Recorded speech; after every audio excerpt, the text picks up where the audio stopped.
Ça veut dire qu'elle est créée par décision politique, par décision bancaire, par la demande pour l'emprunt, par l'octroi de dette. On a du temps limité, on a de la matière, des atomes autour de nous qui est limitée, mais au final, on évalue, on valorise, on compte avec des unités de compte la valeur de ce qu'on crée avec une mesure, le dollar, qui lui est infini. Ça, c'est problématique. Alors, quand on est dans un monde où est-ce qu'on peut juste créer de l'argent à partir de l'octroi de prêt, ça a un impact au final de créer de l'expansion monétaire, ce qu'on appelle le global M2. On a aussi la dilution du pouvoir d'achat. Chaque dollar créé dilue légèrement la valeur de ceux qui sont déjà en circulation.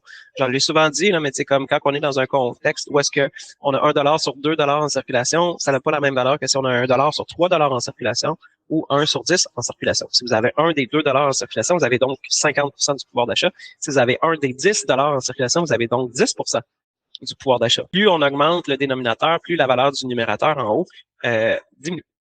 Silencieusement, donc ça se passe de manière très subtil. Quand on augmente la masse monétaire, personne ne le voit, mais ce qu'on ressent, par contre, quand on arrive chez Maxi et qu'on achète des tomates, on ressent énormément le pouvoir d'achat manquant.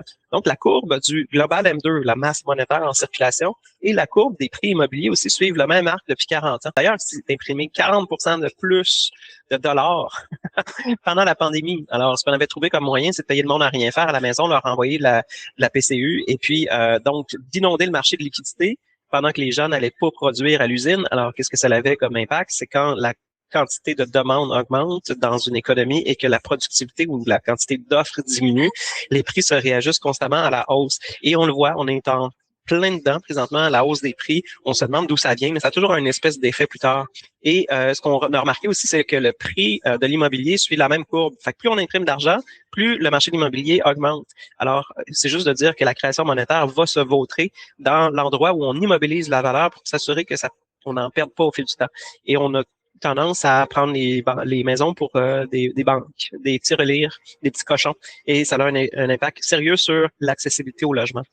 Donc, tout ça, c'est pas une coïncidence. Maintenant, l'effet cantillon. C'est important aussi de parler de l'effet cantillon qui profite vraiment de la création monétaire.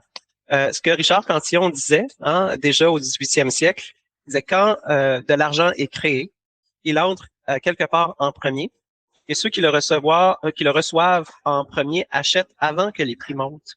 Donc, quand l'argent est créé, ça dilue la quantité d'une unité sur l'ensemble de la flotte monétaire. Et quand elle est créée, c'est que l'effet de l'inflation va se faire sentir plus tard. On le voit là. On a imprimé plus de dollars pendant la pandémie. On voit l'inflation maintenant. Ceux qui ont réussi à accéder à cet argent-là avant les autres bénéficient du pouvoir d'achat non diminué avant les autres. Donc, plus tu es loin dans la chaîne d'attribution de l'argent, plus tu souffres des effets de l'inflation.